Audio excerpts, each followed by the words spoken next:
Edílio trabalhou para Mateuzinho, girou, bateu no canto, espalma, pegou Arari. Olha o rebote do Vitória, Léo Gamalho entrou, tocou e é gol! É gol, é gol, é gol, é gol, é gol, é gol, é gol, é gol, é gol, é gol, é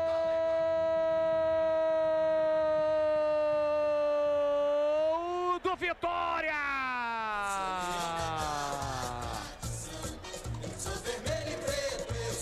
É do artilheiro Léo Gamalho, tem a 9 estampada na camisa. Jogador à esquerda, ela chegou dentro da grande área para Osvaldo, disparou por gol, milagre de Peguarari. O rebote ficou na direita, o cruzamento encontra Léo Gamalho. Na entrada da pequena área, marca do artilheiro, cheiro do gol. Após o chute do Mateuzinho, a bola voltou para Osvaldo, que colocou para Léo Gamalho. Empurrar para dentro do gol, abrir o placar, explode a massa do Vitória. É festa no Barradão, gol do Vitória. Léo Gamalho, aos 18 minutos de bola rolando do primeiro tempo.